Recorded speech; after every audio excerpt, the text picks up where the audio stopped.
Good morning to all of my dear students.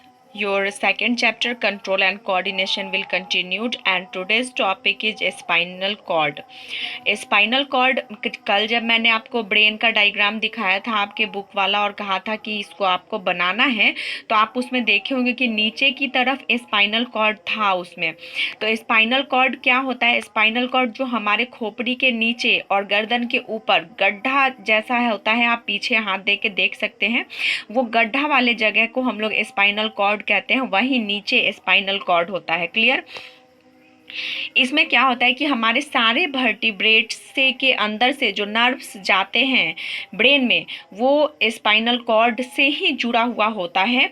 और spinal cord बहुत ही नाजुक होता है, जैसे जहाँ गड्ढा होता है वहाँ कोई हड्डी नहीं होती है, और जिस वजह से आप देखते होंगे या सुनते होंगे कि पीछे मत मारो, सर के पीछे नहीं मारना चाहिए।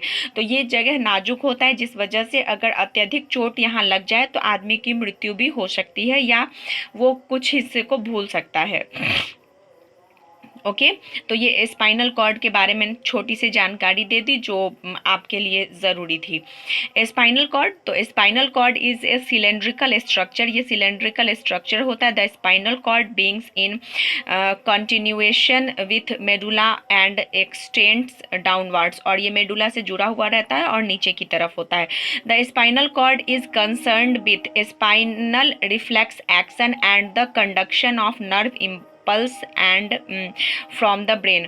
तो ये क्या करता है? इम्पल्स को ब्रेन तक पहुंचाता है या ब्रेन से पहुंचने वाले इम्पल्स को लेता है, और ये रिफ्लेक्स एक्शन को भी कंट्रोल करता है, क्योंकि सारे के सारे काम ब्रेन नहीं करता है। तो ये स्पाइनल कॉर्ड रिफ्लेक्स एक्शन, जैसे गर्म ठंडा इन सब चीज़ों पे जो रिएक्शन देना होता है वो स्पाइनल कॉर्ड ही दे देता है। क्लियर? अब आते हैं फंक्शन ऑफ ब्रेन की तरफ। तो यहाँ मैंने पॉइंट वाइज फंक्शन लिखे हैं, आप भी अपने कॉपी में पॉइंट वाइज फंक्शन लिख लेंगे। तो the brain receive information carrying nerve impulse from all the sensory organ of the body. Clear?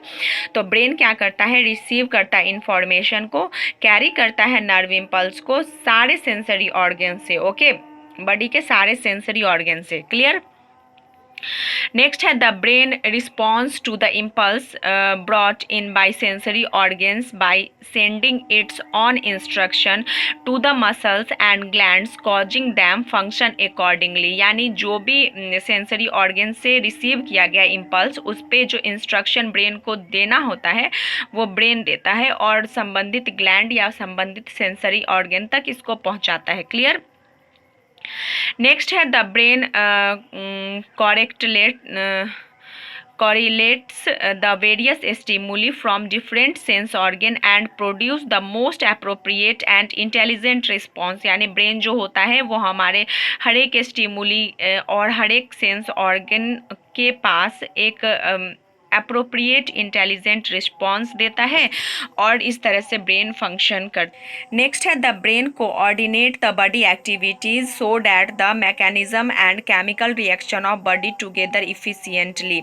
यानी ब्रेन जो होता है वो कोऑर्डिनेट करता है हमारे बॉडी एक्टिविटी को और mechanism and chemical reaction of body, इस मतलब केमिकल और मैकेनिज्म दोनों मिलाकर ये मतलब जल्दी से अपना रिएक्शन दे देता है। The brain store information, brain जो होता है वो इंफॉर्मेशन को स्टोर करता है so that the behaviour can be modified according to the past experience. इसीलिए हमारा दिमाग पास्ट के एक्सपीरियंस के आधार पर सही डिसीजन ले पाता है। This function makes the brain the organ of all for thought and intelligence. यानी जो ब्रेन होता है वो अपना थॉट और इंटेलिजेंस और इंफॉर्मेशन को स्टोर करता है और एक्सपीरियंस के आधार पर रिएक्शन देता है। नेक्स्ट टॉपिक मैंने यहाँ हार्मोन लिखा है। मैं जानती हूँ कि आपको हार्मोन्स नहीं पढ़ने हैं, लेकिन फिर भी इंडोक्राइन ग्लैंड्स पढ़ने हैं, तो इंडोक्राइन ग्लैंड्स के बारे में मैं कल बता दूंगी नेक्स्ट क्लास में। तो हार्मोन का बस मैंने यहाँ डिफिनीशन लिख दिया है। Hormones are the chemical substance which coordinate the activities of living organism and also their growth. यानी हार्मोन जो होता है वो केमिकल सब्सटेंस है जो कोऑर्डिनेट करता है एक्टिविटीज़ लिविंग ऑर्गेनिज्म के लिविंग ऑर्गेनिज्म की एक्टिविटीज़ को कोऑर्डिनेट करता है और इसके ग्रोथ में सहायक होता है। क्लियर।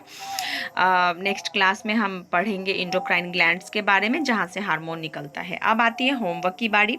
तो यहाँ 3 क्वेश्चन है जिसको राइट और लर्न दोनों करने हैं। तो पहला है व्हाट इज स्पाइनल कॉर्ड, दूसरा है डिस्क्राइब फंक्शन ऑफ ब्रेन, तीसरा है what is hormone. Bye bye, stay home, save your life and other.